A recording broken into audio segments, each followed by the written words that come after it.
بیوی اور شوہر کے درمیان محبت، الفت، باہمی اعتماد کی کچھ فضا ہے، خاندانی نظام ہے۔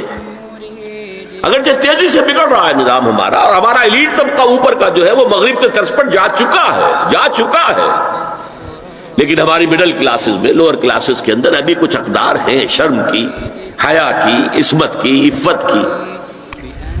آپ پورا زوردار طریقے پر مہم چلا رہے ہیں کہ مسلمان ممالک سے بھی یہ ساری اقدار ختم کر دی جائے۔ یہ مغرب یہودیوں کی سازش کے تحت اور امریکہ کی عظیم قوت کو استعمال کرتے ہوئے، سول سپریم پاور آن ارتھ، آج یہ ہمارے گرد گھیرا تنگ کرتے چلے آ رہے ہیں کہ ہمارا معاشرتی نظام بھی تلپٹ ہو جائے، درہم برہم ہو جائے، ہماری اقدار بھی ختم ہو جائیں، ہمارے ہاں بھی عورت اور مرد بالکل برابر ہونے کے مدعی ہو کر میدان میں آ جائیں، عورت مرد بن جائے، مرد عورت بن جائے، مردوں کی شادیاں ہو جائیں کہ ایک مرد شوہر اور ایک مرد بیوی اور رجسٹر ہو جائے شادی، لیسبینز کی شادیاں ہو جائیں کہ ایک عورت شوہر ایک عورت بیوی اور رجسٹر ہو جائے شادی۔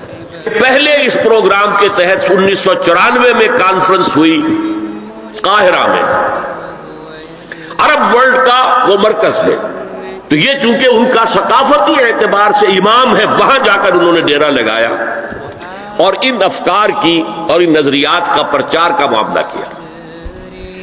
دوسری 1 سال کے بعد کانفرنس کر دی بیجنگ میں، تاکہ ادھر سے اور ایک اور طرف سے گھیرا ڈالا جائے اور عالم اسلام کا جو یہ حصہ ہے ایشیا کا، اس کے اوپر اثر انداز ہوا جائے۔ اور اس کے بعد بیجنگ +5 کانفرنس ہوئی ہے، اور یہ ہوئی ہے United Nations assembly, United Nations organization کی جنرل اسمبلی کے تحت، اور یہ ہوئی ہے جون سن 2000 میں۔ اب اس میں جو بھی ایک پرچہ تیار کیا گیا تھا ایجنڈے کے طور پر، اس میں جو سفارشات تھی وہ میں آپ کو بتا رہا ہوں، کیا فیصلے تھے، کیا کرنا ہے۔ نام اس کا کیا تھا کانفرنس کا؟ Women 2000، gender equality, development and peace for the 21st century. Homo sexuality کو نارمل سیکسول اورینٹیشن قرار دیا جائے، کوئی جرم نہیں ہے۔